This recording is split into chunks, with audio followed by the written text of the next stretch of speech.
성경에 나오는 부활하신 주님을 체험한 이야기들 가운데 이 엠마오 마을로 가는 두 제자 이야기는요, 어떻게 보면 좀 야사와도 같은 그런 이야기입니다. 이유는 우선 예루살렘에서 엠마오로 가는 두 제자가 누구냐 하는 그것이 정확하지 않다 하는 것이죠. 한 사람의 이름은 글로바라고 나와 있지만 그가 누구인지 정확히 모릅니다. 어떤 학자들은 요한복음 19장 25절에 보면 예수님께서 십자가에 달리실 때 그 옆에 있던 여인들의 이름이 쭉 나오는데 그 중에 글로바의 아내 마리아라고 나오거든요. 바로 그 글로바가 이 글로바다라고 이야기하는데 두 글로바가 같은지 확실하지 않다 하는 거죠. 자, 하지만 하나 확실한 건 뭐냐? 여기 있는 이 글로바와 또 다른 사람, 즉 두 제자가 예수님께서 십자가에 달려 돌아가실 때 예루살렘에 있었던 것은 분명합니다. 그리고 그들은요, 예수님께서 죽은 자 가운데 살아나셨다는 그 이야기를 여인들이 한 것을 들었던 사람들이에요. 그리고 베드로와 다른 제자가 가서 세마포만 있는 것을 보고 돌아온 것까지 알고 있는 그런 사람인 것은 분명합니다. 자, 이들이 11제자 중에 하나인지는 잘 모르겠지만 그러나 이들이 예수님을 가까이에서 따랐던 제자들 중에 하나인 것은 분명하다, 이렇게 볼 수 있어요.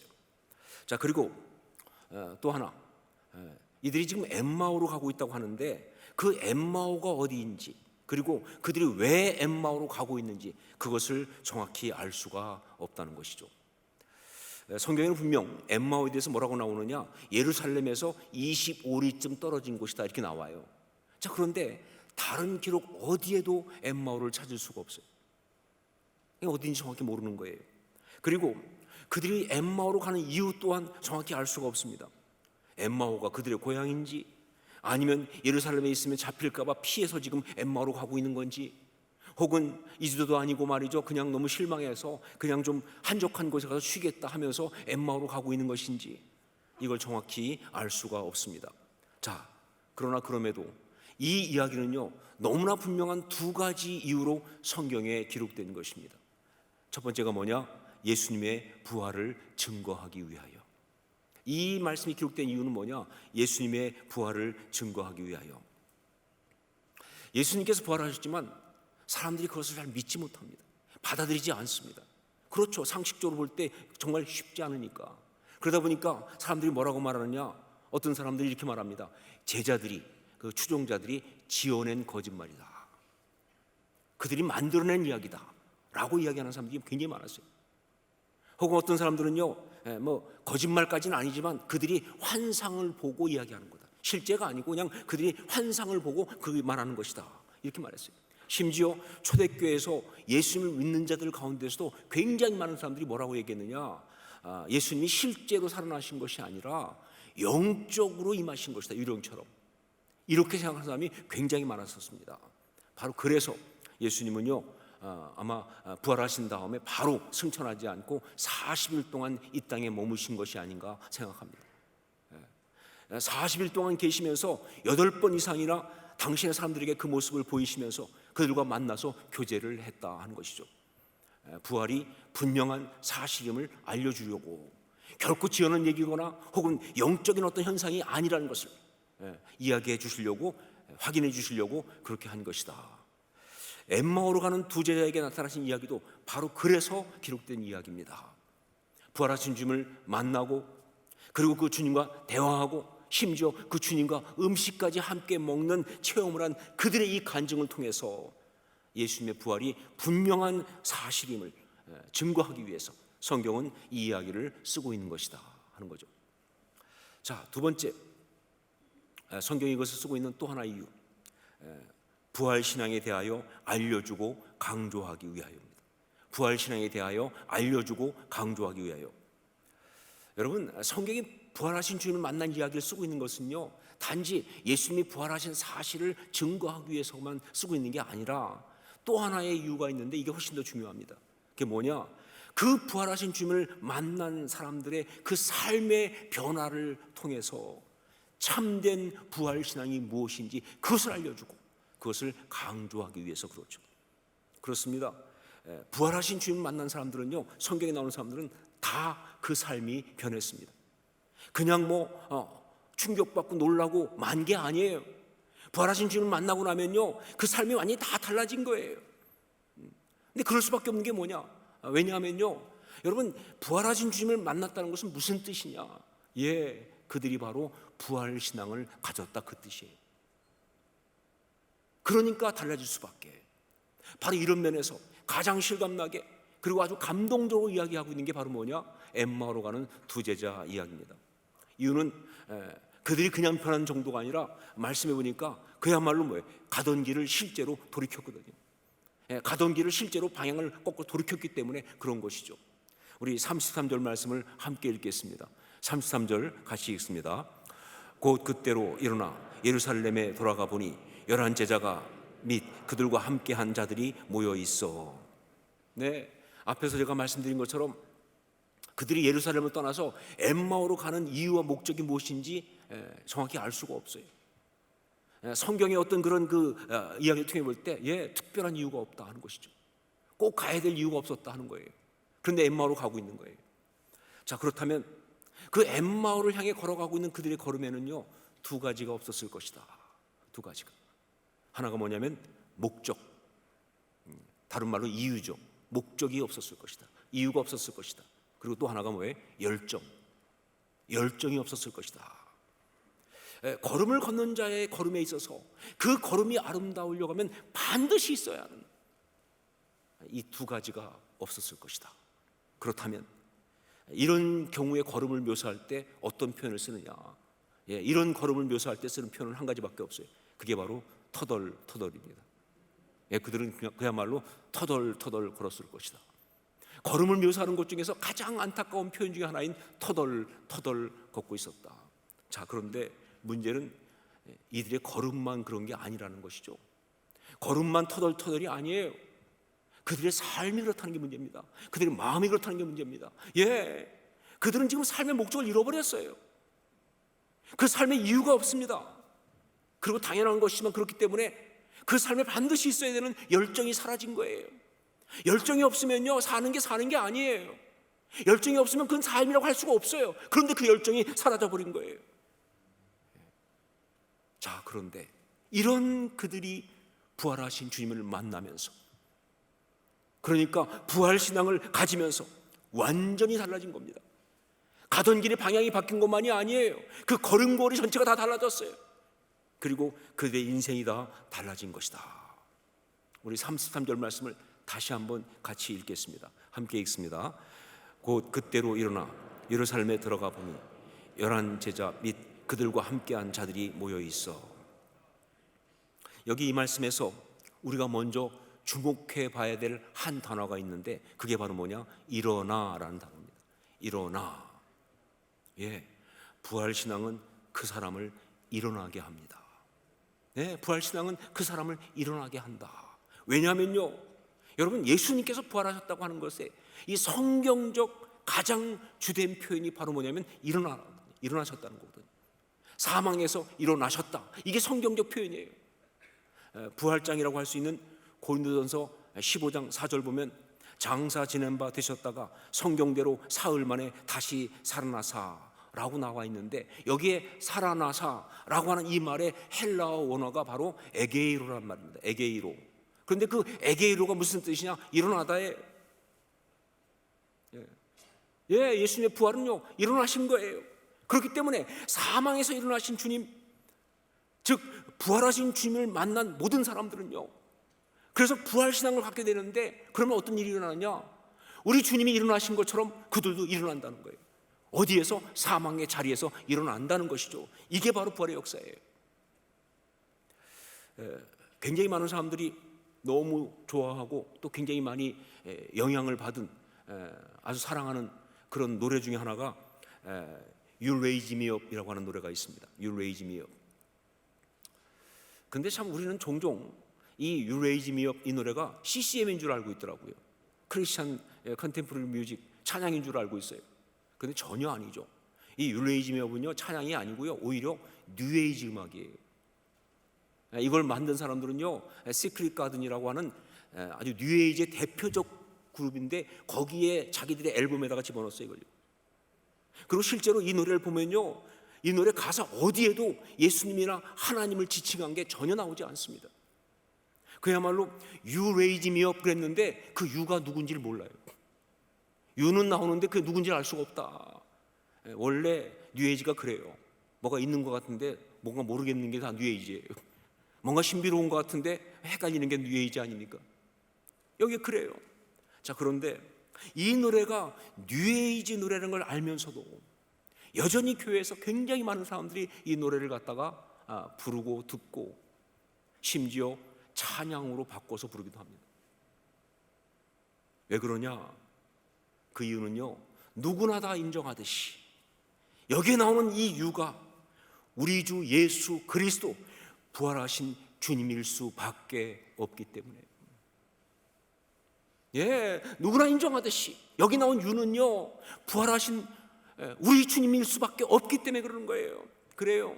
내 영혼이 지치고 연약할 때, 근심의 마음이 그렇게 무거울 때, 그래서 그렇게 내가 주저앉아 있을 때 나를 찾아오셔서 나를 일으키셔가지고 나로 하여금 산 위에 서게 하실 수 있는 분, 나로 하여금 이 폭풍 치는 바다를 건너가게 할 수 있는 그런 분, 그분은 부활하신 주님밖에 없어요. 오직 부활하신 우리 주님만이 그 일을 행하신다고 말이죠. 그래서 이 노래를 부르면요, 주님 생각밖에 다른 게 없어요. 주님 생각 안 할 수가 없어요. 그래서 찬양이죠.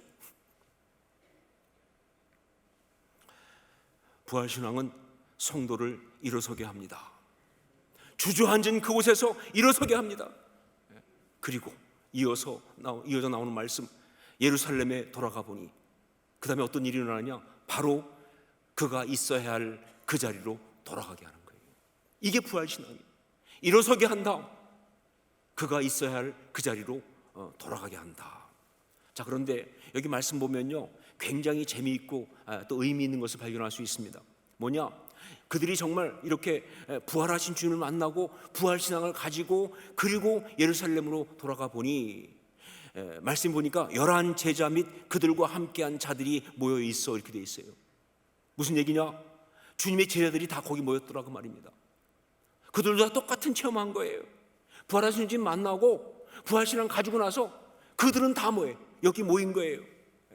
그러니까 바로 거기가 어떤 자리냐? 제자들이 있어야 할 자리였다는 것이죠. 예수님께서 아마 지정해 주셨을 거예요. 이 성을 떠나지 말고 제자들이 있어야 할 자리였을 것이다. 바로 그래서 우리가 이번에 캠페인을 갖다가 제자리라고 하는 겁니다. 제자리. 이 제자리, 이거는요, 예배 현장을 회복하면서 원래 있어야 할 우리의 제자리로 돌아오자라는 것도 있지만, 우리의 제자리로 돌아오자라는 것도 있지만, 이 캠페인은 다시 제자가 되자예요. 솔직히 그동안 우리 주님의 제자답지 못했잖아요. 그래서 다시 제자가 되자, 제자리예요. 여러분, 그렇습니다. 주님의 제자는요, 제자리에 있어야 주님의 제자입니다. 엠마오로 가는 그 길을 터덜터덜 걷고 있는 사람은 제자일 수가 없는 거예요. 여러분, 성도가 있어야 할 그 자리에 있지 않으면요, 결코 아름다운 사람, 주님의 제자가 될 수가 없어요. 성도는요, 있어야 할 자리에 있어야 진정한 성도, 제자가 되는 것이다 하는 것이죠. 이렇게 확실하게 말할 수 있는 것은 두 가지 이유 때문에 그렇습니다. 첫 번째 뭐냐? 제자리에 있어야 영적인 공격을 이길 수 있기 때문에 그렇습니다. 제자리에 있어야 영적인 공격을 이길 수 있기 때문입니다. 여러분, 이 분명하고 확실한 진리를 우리가 알기 위해서 우리는 다윗의 이야기를 볼 필요가 있습니다. 모두가 하는 것처럼 다윗은요, 정말 훌륭한 사람 아닙니까? 정말 신앙적으로도 예배자로도 얼마나 훌륭한지 말이죠. 뿐만 아니라 왕으로서도 수없이 많은 사람에게 존경을 받는 아주 귀한 그런 사람이죠. 그런데 이런 다윗에게 아주 치명적인 실패와 범죄함이 있었는데, 그것이 바로 밧세바와의 간음 사건이죠. 이 사건이 나온 말씀을 읽다 보면요, 이런 질문이 안 나올 수가 없어요. 아니, 어떻게 하다 이렇게 됐냐고. 도저히 이해가 안 되는 거예요. 그렇게 훌륭한 사람이 그렇게 아름다운 사람이 아니 어떻게 이렇게 어처구니 없는 어리석은 범죄에 빠질 수가 있는지 말이죠. 더군다나 그 다음에 보면요, 그 범죄를 자기가 덮으려고요 진짜 못된 짓 하잖아요. 그걸 보면요 진짜 욕이 나올 정도예요. 제가 그 옛날에 사용했던 그 성경에는요, 성경을 읽다가 생각나는 것들 또 깨달은 것들을 막 옆에다 기록한 그런 경우가 있어요. 그러니까 제 나름대로 일종의 뭐 주석 성경 같은 거 만들겠다고 막 메모를 많이 했는데, 그 성경의 사무엘하 11장 보면요, 죄송한 얘기지만 욕설이 막 써져 있어요. 이 다윗 나쁜 놈, 못된 놈, 죽일 놈. 예, 전 다윗 너무 좋아했거든요. 다윗을 너무 존경하고 정말 다윗처럼 되고 싶은데, 그런데 그런 그가 이런 모습을 보이니까 너무 실망해가지고 말이죠. 예, 참지 못하고 거기다 막 쓴 거예요. 어떻게 하다 이렇게 되었는가? 그 이유가 사무엘하 11장 1절에 나오고 있습니다. 우리 사무엘하 11장 1절 같이 읽겠습니다. 그 해가 돌아와 왕들이 출전할 때가 되매 다윗이 요압과 그에게 있는 그의 부하들과 온 이스라엘 군대를 보내니 그들이 암몬 자손을 멸하고 라빠를 에워쌌고 다윗은 예루살렘에 그대로 있더라. 보세요 여러분, 왕들이 출전할 때가 되었으면 왕인 다윗이 있어야 할 곳은 어디입니까? 전쟁터 아니에요? 자, 그런데 그런 전쟁에 직접 나가지 않았습니다. 부하들 대신 보냈어요. 왜 그랬을까? 뭐 이유는 뻔하죠, 그렇죠? 이 나이에 내가 나가랴, 뭐 이런 거. 이런 것까지 내가 나가야 되겠어? 이제 그만 나가도 되지 않을까? 뭐. 그리고 자기는 어떻게 있었느냐? 바로 다윗은 예루살렘에 그대로 있더라라고 성경이 아주 확인하듯이 말하고 있어요. 무슨 얘기냐? 다윗은 있어야 할 곳에 있지 않았다는 겁니다. 바로 그래서 제자리에 있지 않았기 때문에 그런 마귀의 유혹을, 그 영적인 공격을 견뎌내지 못한 겁니다. 제자리에 있지 않았기 때문에 그 죄의 유혹을 이기지 못한 거예요. 그래서 그 훌륭한 신앙인이 이렇게 추한 꼴이 되고 말았다, 그런 이야기죠. 여러분, 우리가 제자리에 있지 않으면요 영적인 공격을 이겨낼 수가 없어요. 저는 뭐 굉장히 많은 사람들의 간증을 들으면서 확인합니다. 그들의 간증을 들어보면요, 그들이 정말 한때 막 무너지고 시험 들고 실패했던 걸 보면요, 전부 다 언제냐? 그들이 있어야 할 자리에서 벗어나 있을 때예요. 그들이 지켜야 할 자리를 떠나 있을 때입니다. 그때 그들은 영적으로 무참히 깨지는 거예요. 예, 신앙인은 제자리에 있어야 진정한 제자가 될 수 있는 겁니다. 그리고 두 번째, 또 이렇게 말할 수 있는 이유가 뭐냐?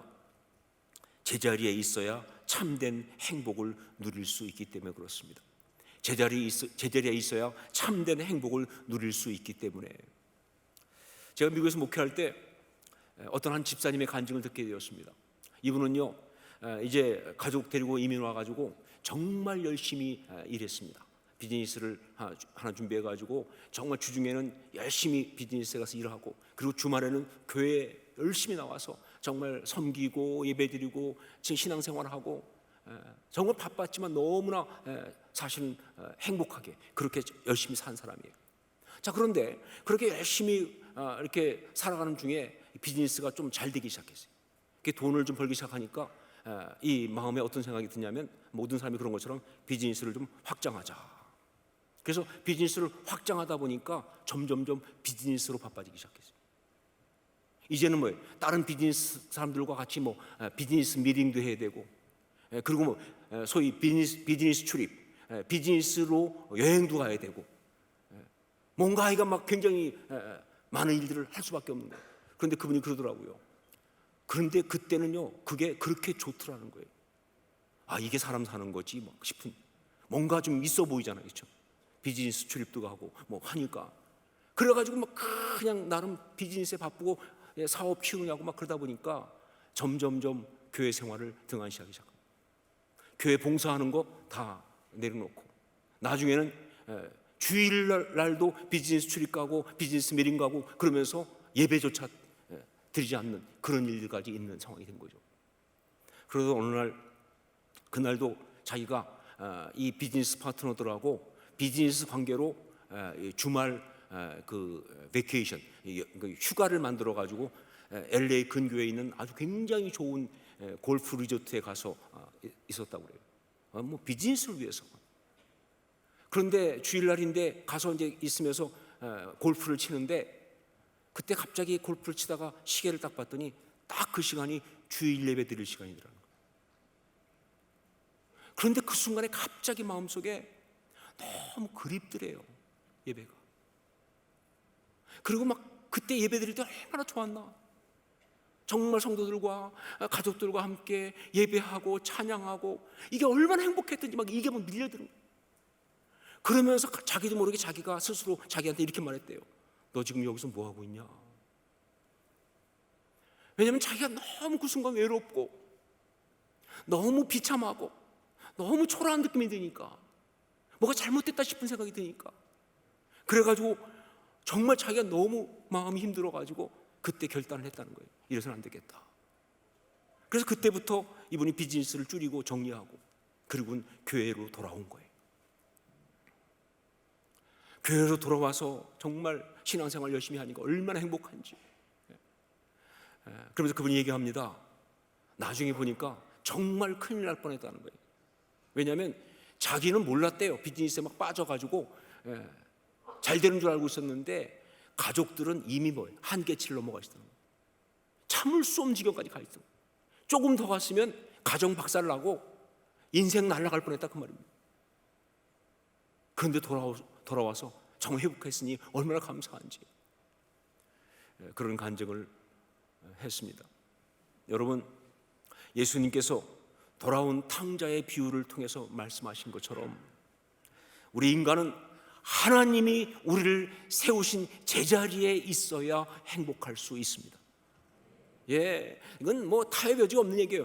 하나님이 우리를 세우신 제자리에 있어야 행복할 수 있다 하는 거예요. 왜냐하면 그 제자리는 바로 뭘 말하느냐? 하나님 앞이라는 거거든요. 하나님 앞. 유명한 코람데오 아닙니까? 그 제자리가 바로 하나님 앞이에요. 하나님이 있으라고 한 그 자리는 바로 하나님 앞입니다. 그리고 여러분, 우리는요 하나님 앞에 있어야 하나님의 사람인 거예요. 누가 하나님의 사람이냐? 여러분 성경을 다 보세요. 어떤 뭐 일정 실력 가진 사람 아니죠. 하나님 앞에 있는 사람이 하나님의 사람이에요. 아무리 뭐 성경 충만한 척해도 하나님 앞을 떠나면 하나님의 사람 아닌 거예요. 하나님 앞에 있는 사람이 하나님의 사람이에요. 그리고요 하나님의 사람으로 살아가야만이 그 인생을 제대로 사는 거예요. 우리 인생은요 하나님의 사람으로 살아야 인생을 제대로 사는 거예요. 그리고 그래야만이 우리는 진짜 행복한 겁니다. 여러분, 다른 거로 행복할 수 없어요. 우리 인간은요 하나님의 사람으로 살아가야 행복한 거예요. 그게 맞는 거예요. 2022년 부활주일에 엠마오로 가는 두 제자 이야기를 통해서 성령께서는 지금 우리에게 아주 강조하면서 말씀하십니다. 부활신앙을 가져야 한다는 것을. 우리가 부활신앙을 가져야 한다는 것을. 그리고 제자리로 돌아와 그곳을 지켜야 한다는 것을. 제자리로 돌아와 그곳을 지켜야 한다는 것을. 여러분, 부활신앙을 가지고 언제나 여러분이 있어야 할 제자리에 서서 그것을 지킬 수 있기를 주의 이름으로 축원합니다. 그러면요 그게 제자예요. 그게 제자의 삶이에요. 그리고 거기에서 정말 행복한 아름다운 그런 삶을 살 줄로 믿습니다. 그런 여러분 모두가 될 수 있기를, 제가 될 수 있기를 주의 이름으로 축원합니다. 기도하겠습니다.